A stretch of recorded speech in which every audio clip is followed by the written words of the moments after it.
November 5th is Guy Fawkes Day, and to commemorate the event, members of the online activist group Anonymous celebrated with a million mask march at cities across the U.S., including right here in Seattle.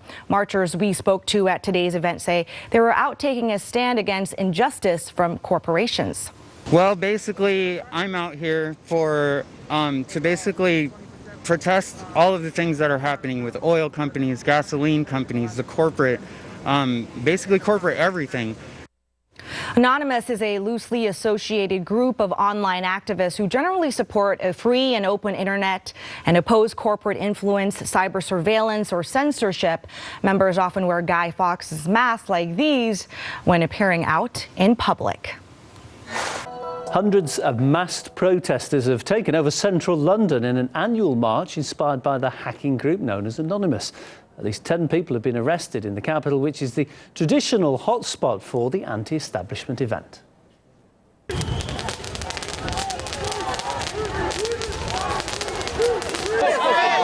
Why are you stealing people's property? You're supposed to be a police officer.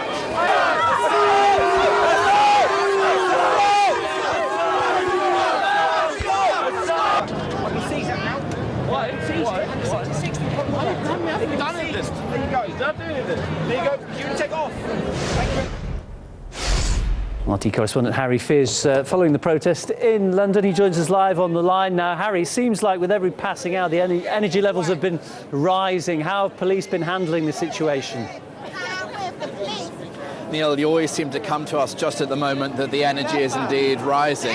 Let's just, we've just fallen into a crowd here as riot police have been withdrawing from the symbolic Trafalgar Square. As you said, there have been at least 10 arrests, but we're seeing almost every 15 minutes additional arrests too. We have read that at least one of them is as a result of an offensive weapon being possessed. In at least 2 other cases, people not removing their face coverings. Police have put in place since the beginning of the demonstration earlier tonight special powers that let them forcibly remove people's face coverings.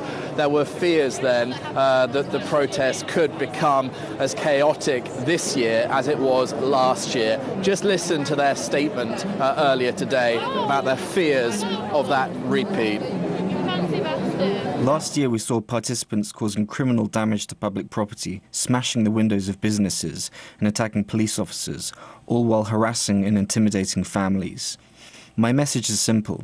If you commit criminal acts, that is not peaceful protests, then you are liable to be arrested. Can you ask them what the definition is, protesting or a tourist at 9 o'clock?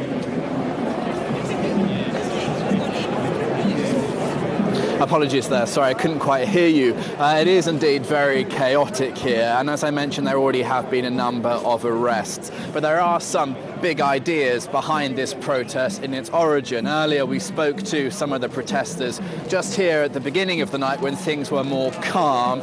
But as well as talking about their anti-austerity, anti-capitalist, anti-government political and philosophical ideas, they were also expressing, well, concerns about the policing strategy tonight. Take a listen. Against like what the police put in place to stop people from assembling. I just think even in the society that we live in, there's no need for that. We're just walking in the streets. They're the only ones that are here that look like they're coming for violence. Look at the way that they're dressed. They look militarised. I have nothing against the police. I think they need to be here to hopefully keep the peace. I'm fully against the violence that we've had in previous years. Well, there has been some sort of pushing and shoving tonight between a handful of protesters and the police that have led to some arrests, but also the firing off of fireworks in crowds has obviously posed a public danger and apparently also led to a number of arrests. This is all meant to be over. Well, it was meant to be over, in fact, 5 minutes ago. The protest certainly isn't over yet, Neil. We'll be here to keep you apprised of how things develop. Yeah, many thanks, Harry. And as we saw there, some of the protesters giving you some trouble as well. So well done in difficult circumstances. We'll be back to you again next hour. Now, the protesters have also been gathering in Germany, Australia and the United States, with activists on the ground reporting several people arrested in Washington, D.C. Let me just remind you what the Anonymous Group is about. It's which organised these demonstrations. It's a network of hacker activists that reportedly operates without leaders or central committees. It stands up to state corruption, as well as growing surveillance by governments and online censorship. The group has attacked government websites, as well as multinationals, including Visa, MasterCard and PayPal. Anonymous activists are also known to back the WikiLeaks project and the pro-democracy Occupy movement. We spoke to Anonymous activist Alex Poucher. The Million Mask March is very relevant. Dissent is the highest form of patriotism we have. Anonymous isn't truly about anonymity. The mask was never meant for someone to remain anonymous. If transparency causes fear, that's a good indication that the government is not acting in accordance of the will of the people. Collective Anonymous are just a collective of people. We do not work for any government organizations. The more the government lies and hides what they're doing, the more and more we need whistleblowers like Edward Snowden, Julian Assange.